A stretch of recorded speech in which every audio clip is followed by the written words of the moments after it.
पाकिस्तान तहरीक इंसाफ के रहनुमा अली बुखारी साहब ने हमें ज्वाइन किया। अली बुखारी साहब, बहुत शुक्रिया आपके वक्त का। अली बुखारी साहब, बात हो रही है, बात करते हैं जमीयत उलमा इस्लाम फे वाले कि हमने बहुत कुछ सीखा है, बहुत कुछ सहा है। अब अगर पीटीआई हमें ये नहीं बताएगी कि हमने कौमी सलामती कमेटी के इजलास में जाना है या नहीं जाना, हमसे कम से कम मुशावरत तो आप कर लें कि भाई जाना है या नहीं जाना, हमें बताया जाए तभी तो इत्तेहाद आगे बढ़ सकता है। अगर हमें बताए बगैर ही आपने फैसले करना है तो फिर इत्तेहाद कैसे आगे बढ़ेगा?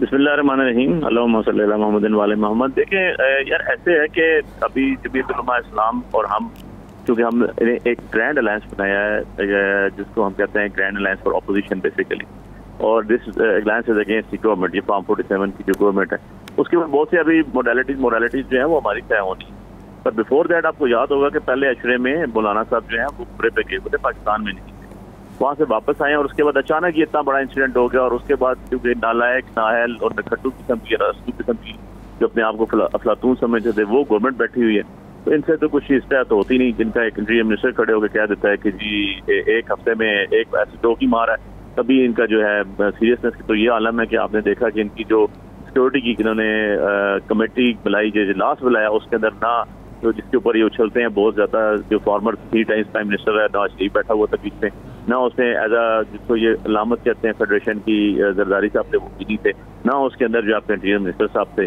तो इन सारी चीजों को तो एक साइड पे रखें। तो जहाँ तक उसके अंदर शामिल हुए मौलाना साहब की पार्टी, वो तो अपना मौक़िफ़ खुद देंगे, बट समअदर जो एलामिया जारी हुआ और जिसको मैंने पढ़ा जो मौलाना साहब की पार्टी ने किया, वो तो बड़ा क्लियर है। वो तो ऑलमोस्ट वही है जो हम भी कहते हैं। हमारा तो एक चांस है कि जी हमारी पार्टी पाकिस्तान की सबसे बड़ी पार्टी है, इवन एंड अदरवाइज की डकैती डालेगी। हम जैसे लोग इलेक्शन जीत के 50,000 वोट से बाहर बैठे हुए हैं और फॉर्म 45 की पैदावार जो है वो 47 के अंदर बैठे हुए हैं, बट इवन एंड अदरवाइज आप ये देखें कि अभी भी 90+ सीट्स हैं वो पाकिस्तान तहरीक इंसाफ की, सिंगल सोलो सबसे बड़ी पार्टी पाकिस्तान तहरीक इंसाफ और उसका लीडर इमरान खान साहब। अगर मैं आपसे आज बात करूं तो मैं इस कैपेसिटी में बात करूं कि मेरे सर पे इमरान खान साहब का हाथ है, मैं उनको बात करूं, ये मेरी पहचान है।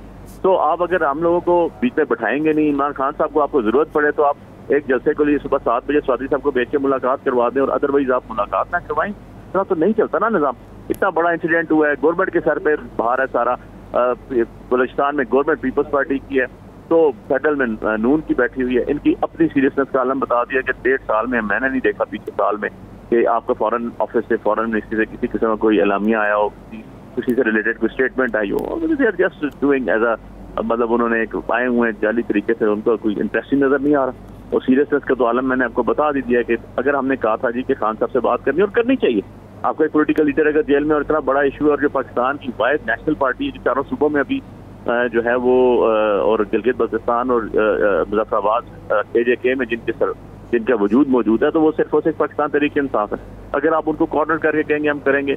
प्लस सेकंड चीज ये है कि आपके अंदर देख लेंगे जो आपके वहाँ से स्टेक होल्डर्स हैं, वो स्टेक होल्डर्स को भी नहीं बुलाया गया। मतलब अगर महमूद खान अचगई साहब भी वहाँ नहीं बैठे, अगर अख्तर मेंगल साहब भी वहाँ नहीं बैठे, अगर जो लोग बैठे हुए हैं वहाँ पर जिनको बात करना चाहते हैं उनको भी नहीं बुलाएंगे, जिनके हल्के हैं जो कॉन्स्टिट्यूंसी है उनको भी नहीं बुलाएंगे, तो फिर कौन सी आपने ये कारनामा अंजाम दे दिया। और एक बहुत तो फिर बुखारी साहब, ईद के बाद जो अपोजिशन APC बुलाना चाह रही है उस पर क्या तमाम जमातों की आरा को आपने शामिल किया है? क्योंकि जमीयत उलमा इस्लाम फे कहती है हमें तो उसके बारे में कोई इल्म नहीं है या हमें तो कोई मशवरा नहीं दिया गया। देखिए जी, मैं सलमान अकरम राजा साहब के साथ बैठा हुआ था जब ये, मैं और वो 2 ही बंदे थे जब ये प्रेस कॉन्फ्रेंस की थी, और हमने कहा था कि जी हम ऑल पार्टीज कॉन्फ्रेंस बुलाएंगे, हमारे जनरल सेक्रेटरी सलमान अकरम राजा साहब ने कहा। और अब बात यह कि ये सारा लाया अमल उस टाइम तय होता है जब ऑल पार्टीज कॉन्फ्रेंस बुलाते हैं, उसमें सारे शामिल होते हैं, उसके बाद की बात है ये जो आप अभी पूछ रहे हैं मौलाना साहब से के हवाले से बात।